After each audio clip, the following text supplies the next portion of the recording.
Howdy gamers, we back with the motorcycle from Facebook Marketplace. I did not film an intro for this because I wasn't sure what was going to be part 1, part 2, part whatever.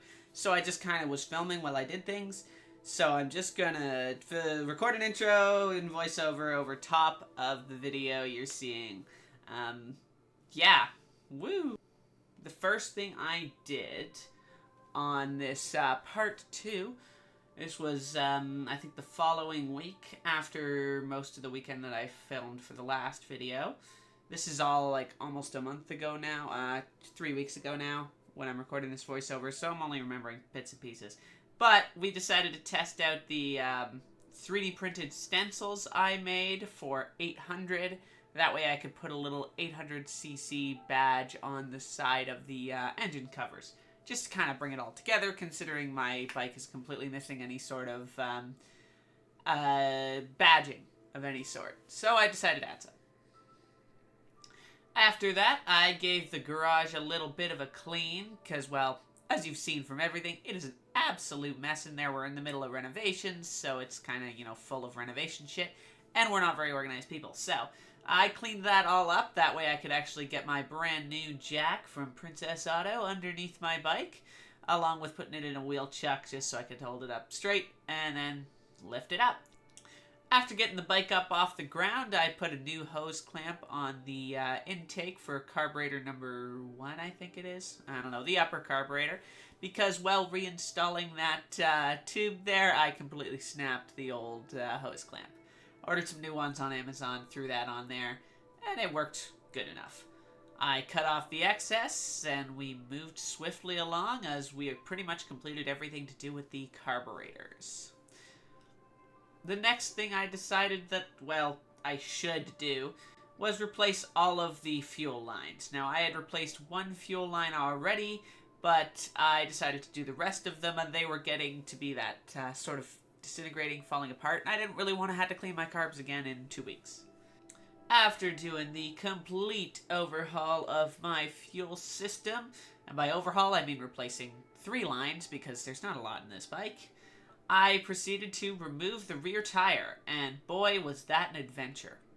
At first I thought I did not have the correct socket size because I was watching a YouTube video where someone told me it was a 19mm and I did not have a 19. So I raced over to a shop, grabbed myself a 19, came back and realized the 19 was not the correct size. And it ended up being, I think, a 3/4 inch. After finally getting that bolt off, I hammered out the axle before gently pulling the tire down. Hey, I figured out something we can do. We can paint the engine cover. So this one's actually done. We're going to grab the other one. We're going to do the same stencil I just did there to put 800 on it because I wanted to show 800. Also, this entire project is fueled by Tim Hortons. Not sponsored, but god damn it, that would be based.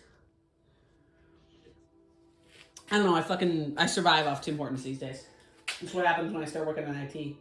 And then get fired from IT. Well, my contract comes to an end. Now, I get to be an unemployed, worthless member of society. Making YouTube videos in my garage for no one to watch. Yeah. So there it is. That's my 3D printed stencil I created. And I found the painter's tape after looking for an hour yesterday and finding it today when I looked for something else, because that is how that works. Let's find the end of it here. All right, gamers, here we go. This looks centered enough. Good enough for government work, as they say.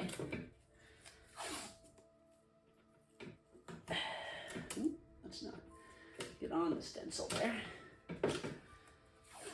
Now I'm going to try, I had a little bit of overspray on the last one, so I'm going to try and prevent that. It just went a little farther than I thought it would, so. I threw some clear coat on that other one as well, which will hopefully prevent it from getting immediately scratched, since this was very scratched previously from my straps from taking it home. Whoops. Bought a bike, scratched it on the way home. What can I say? I am a professional. Professional idiots. Take this off. Oh, you know what? I was just at Canadian Tire, and my dumbass thought I should look for the paint. He said I could buy a Canadian Tire. And guess who didn't go into the paint section? A stupid bitch. I completely skipped the paint section. I just ignored it. I was like, yeah, I don't need the paint section. Because I forgot. And instead I went and bought a jerry can that I don't even need. It's a future plan. It's a future plan right there. Alright, that should stop the overspray mostly. I think you should be safe to just give her now. Okay, y'all ready for this? I'm not playing the music. We're just gonna give her a shake. Just some black spray paint that I already had. It's like rust protection, semi-gloss. I guess it's fun to have one thing glossy.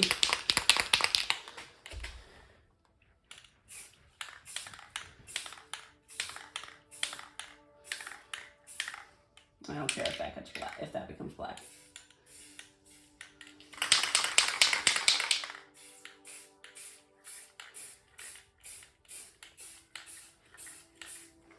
There we go. Seems like a pretty thorough coverage. Go this way.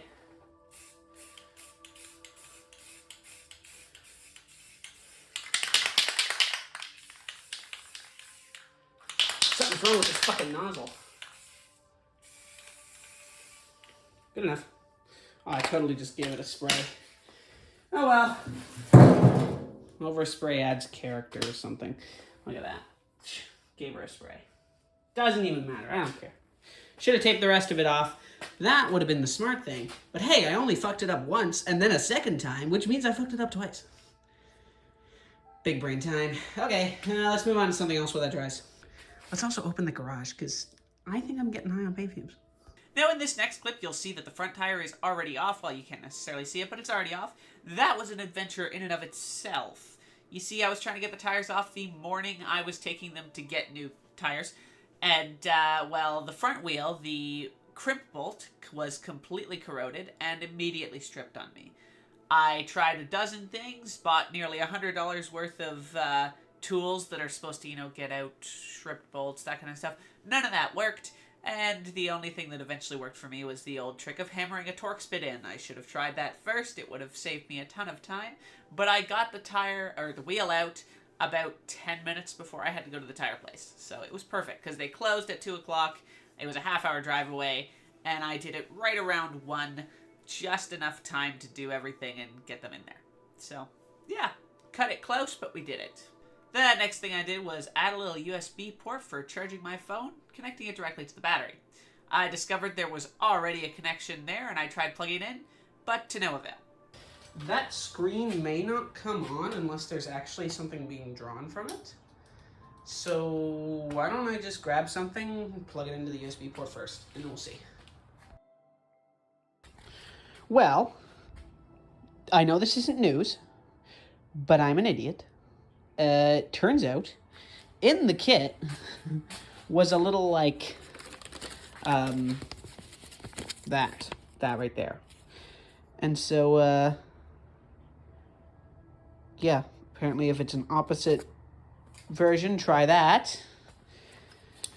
And look at that, 12.5, boom, done.